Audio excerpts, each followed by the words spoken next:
ubwoba bw'intambara idasanzwe, ibihe by'amage mu duce dutandukanye, inama z'umutekano za hato na hato, kwibaza ku hazazaho umutekano w'umugabane wose w'Uburayi, ibihano biri kurundwa ku Burusiya n'ibindi bigaruka kuri Ukraine nibyo bikomeje kwiganza cyane muri politike y'ibihugu bikomeye ku isi. Ikaze kuri gentilgedeon official, ukurikire ikintu ku kindi uko ibintu byifashe muri Ukraine n'abambari bayo ndetse nuko byifashe ku Burusiya n'abambari babwo. Al Jazeera itangaze ko kubera ubwoba bwinshi cyane bw'intambara, igihugu cya Ukraine kimaze gutangaza ibihe bidasanzwe mu gihugu hose. Ni nyuma yo guhamagara abaturage bayo bose bari mu Burusiya kugira ngo batahe, ndetse n'Uburusiya bwashyiriweho ibihano bishya. Ubu ngubu Ukraine neza yamaze kwinjira mu butegetsi bw'ibihe bidasanzwe, aho buri wese agomba kwitwara nk'uri mu ntambara. Ubutegetsi nyubahiriza tegeko bwahawe imbaraga zindi zo kuba bwashyiraho umukwabu mu gihe cyose bibaye ngombwa. Amaradiyo ashobora kugabanyirizwa ubushobozi bw'aho yageraga cyangwa aho yagezaga ibiganiro.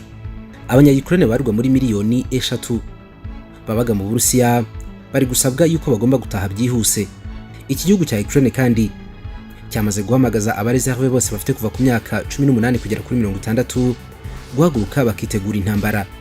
Ukraine ikomeje kwibasirwa n'ibitero byo kuri murandasi byibasira guverinoma ndetse n'amabanki. Ni mu gihe kandi biri kuvugwa yuko Uburusiya bwohereje nanone ingabo zabwo ku mpaka wa Ukraine.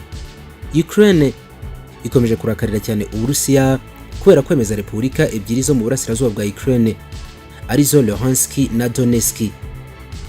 Ibyo bihugu bibiri abakiga ni mushaka mutangire mu bifate mu mutwe mu bimenyere. Ubu ngubu birafatwa nkaho ari ibihugu bishya, nubwo uburengerazuba bw'isi bwo bukomeje kubyita ibihugu by'abaringa.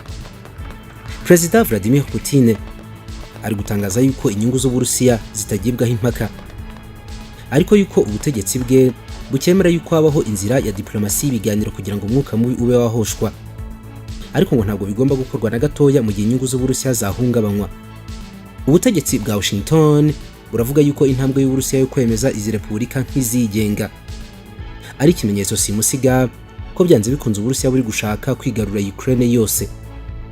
Minisitiri w'ububanyi n'amahanga wa Ukraine ni bwana Dmytro Kuleba yabwiye akanama gashinzwe umutekano mu muryango w'abibumbye yuko Uburayi bwose uko bwakabaye buri mu ihungabana rikomeye cyane ry'umutekano kurusha ikindi gihe cyose cyaba cyarabaye nyuma y'intambara ya kabiri y'isi yose. Yabivugiye mu biro bikuru by'umuryango w'abibumbye i New York, aho yemeje yuko umutekano muke watejwe n'igihugu kimwe rukumbi ari cyo Uburusiya, kandi ngo bukomeje no kwenyegeza uwo mwuka mubi. Kuleba avuga yuko igihugu cye cya Ukraine kitigeze giteza inkeke ibihugu runaka ibyo ari byo byose cyangwa ngo kigire uwo gisagarira. Uretse ngo no kubikora ngo ntabwo yigeze inabipanga rwose. Repubulika ya Cuba ni igihugu cy'inshuti ikomeye cyane y'akadasohoka y'Uburusiya kuva kera. Kiri gushinja Leta Zunze Ubumwe za Amerika kuba arizo zikomeje guteza umutekano muke mu isi. Cuba ivuga yuko Leta Zunze Ubumwe za Amerika zikomeje gushaka kwagura imbibe za OTAN zisa n'izendereza Uburusiya. Cuba yagaragaje ko isaba yuko ikibazo cyakemuka binyuze mu nzira za diplomasi aho kugira ngo bibe mu nzira y'intambara. Minisitiri w'ububanyi n'amahanga wa Cuba mu butumwa bwe yavuze yuko Leta Zunze Ubumwe za Amerika yateje inkeke nyinshi Perezida Putin n'Uburusiya muri rusange. Abangaba bati guverinoma ya Leta Zunze Ubumwe za Amerika imaze igihe itera ubwoba Uburusiya, yarangiza ikabeshya umuryango w'isi yose yuko Uburusiya buteje akaga gakomeye ko kuba bwakwigarura igihugu cya Ukraine kandi ari ukubeshya. Mu butumwa bwa Cuba yakomeje igira iti Amerika yagemuriye intwaro nyinshi cyane n'ikoranabuhanga rya gisirikare ibihugu byinshi biri mu karere kamwe n'Uburusiya, irangije ishyiraho n'ibihano bitandukanye kandi bikarishye. Ubwo nibwo bugambanyi buhambaye kurusha ubundi. Umunyamabanga mukuru w'umuryango w'abibumbye ni Antonio Guterres yabwiye inama rusange y'umuryango w'abibumbye mu gashami gashinzwe umutekano ko isi ihanganye n'ibihe by'amage biri guturuka ku makimbirane ari muri Ukraine hagati ya Ukraine n'Uburusiya. Kuri uyu mugoroba umuryango w'ubumwe bw'Uburayi wamaze gutangaza yuko watumije inama idasanzwe y'ikubagahu igomba kubera i Brussels igamije kuganira ku bikorwa by'ubushotoranyi by'Uburusiya. Nk'uko perezida w'inama nkuru y'uyu muryango bwana Charles Michel yabitangaje nk'ibaruwa yandikiye abategetsi bose muri uyu muryango. Muri iyi baruwa yavuze yuko ari igihe cy'ingenzi cyane cyo gukomeza kunga ubumwe bakarebera hamwe uko bahuza imbaraga kugira ngo bagire icyo bakora.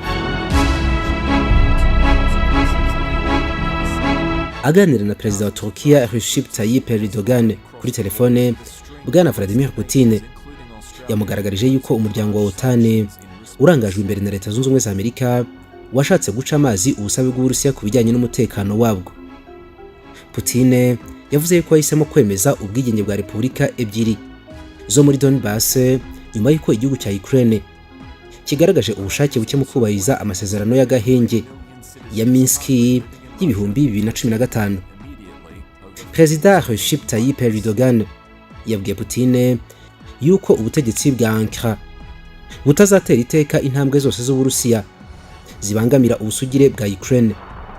Yavuze yuko amakimbirane mu bya gisirikare nta muntu n'umwe azagira icyo yungura mu karere kose.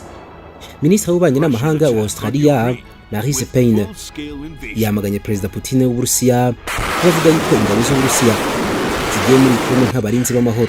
Payne yemeza yuko igihugu cye kitazazweza na gato gushyiriraho ibindi bihano by'ubukungu igihugu cy'Uburusiya mu gihe bwaba bukomeje guteza umutekano muke mu karere. Website za guverinoma ya Ukraine harimo n'iya Minisiteri y'Ububanyi n'Amahanga ndetse na website z'inteko ishinga amategeko kugera ubu ngubu ntabwo ziri kugaragara kuri murandasi. Ibizwi neza aho zashyizwe. Ubutegetsi bwa Ukraine buvuga yuko muri iki cyumweru bwakunze kubona ubutumwa buburira yuko hari abahackers bashobora gutegura ibitero by'iterabwoba bice kuri murandasi, cyane cyane bikagabwa kuri guverinoma, amabanki n'inzego z'umutekano. Kuva mu ntangiriro z'uyu mwaka, Ukraine yakunze kugabwaho ibitero byo kuri murandasi, aho yagiye ivuga yuko biri inyuma ari igihugu cy'Uburusiya.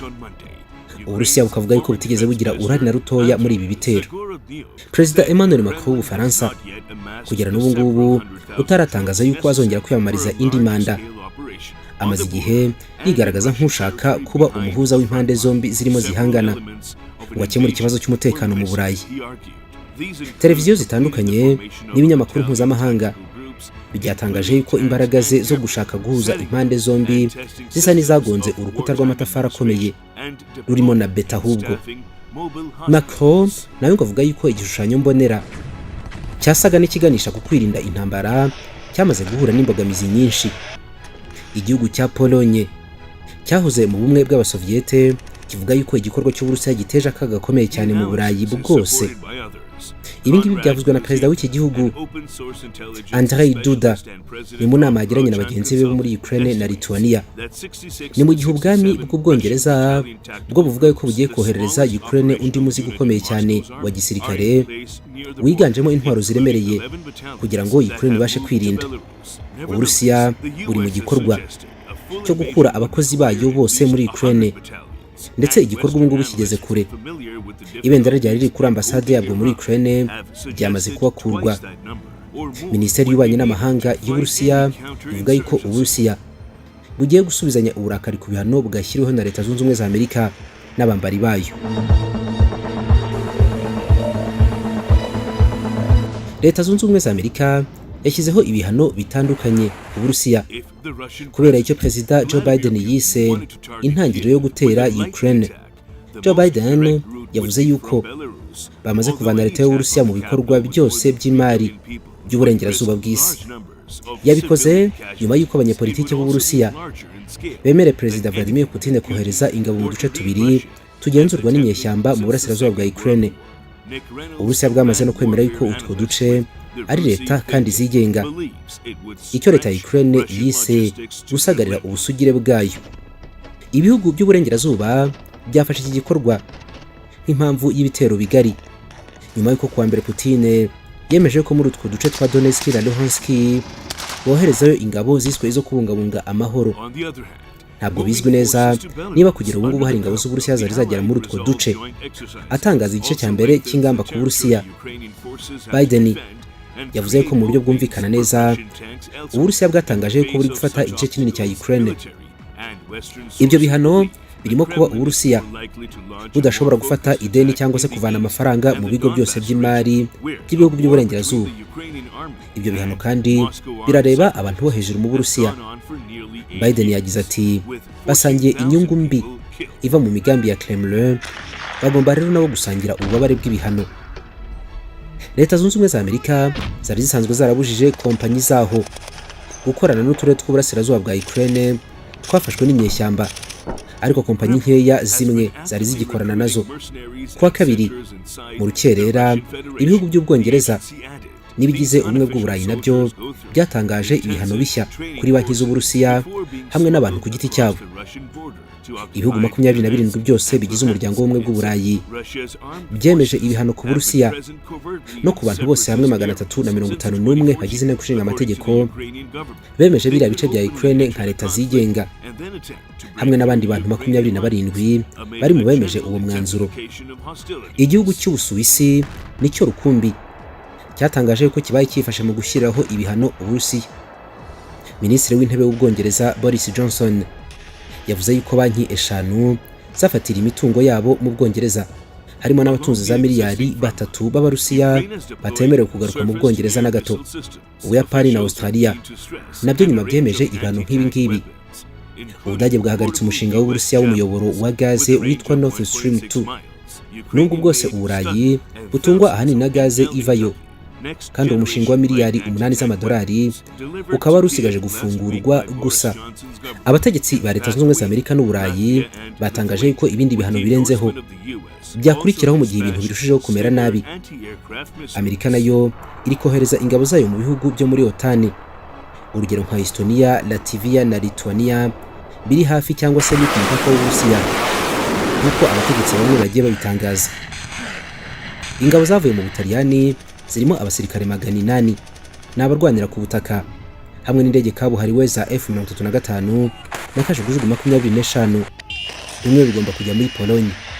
Kugeza ubu ngubu inzira za diplomasi zo guhosha aya makimbirane zisa naho zananiranye, kandi kuwa kabiri Perezida Putin yavuze yuko amasezerano ya Minsk agamije guhagarika intambara n'umwuka mubi mu burasirazuba bwa Ukraine atakibaho. Anthony Blinken ushinzwe ububanyi n'amahanga muri Leta Zunze Ubumwe za Amerika, nyuma y'ijambo rya Biden yavuze yuko Perezida yahagaritse inama yari iteganyijwe kuri uyu wa kane na mugenzi we Putin. Blinken yagize ati ubu koko tubona ko gutera byatangiye, kandi Uburusiya bwerekanye neza yuko budashaka diplomasi, nta njyana rero bifite gushyiraho iyo nama kugira ngo ikomeze. Kuri uyu wa kane kandi Anthony Blinken yari kugirana inama na mugenzi we w'Uburusiya Sergei Lavrov, ariko iyi nama nayo yahagaritswe. Gusa yavuze yuko Leta Zunze Ubumwe za Amerika zaganira n'Uburusiya mu gihe bwahindura imigirire. Perezida Volodymyr Zelensky wa Ukraine yatangaje yuko ashobora guca umubano wose n'Uburusiya kubera iki kibazo. Mu ijambo yagejeje ku gihugu mu ijoro ryo kuwa kabiri, yavuze yuko ari gusaba abasirikare bose bari bakivuyemo kugaruka mu myitozo ya gisirikare, ariko yuko Ukraine ikomeje gushaka igisubizo cya diplomasi atari cy'intambara.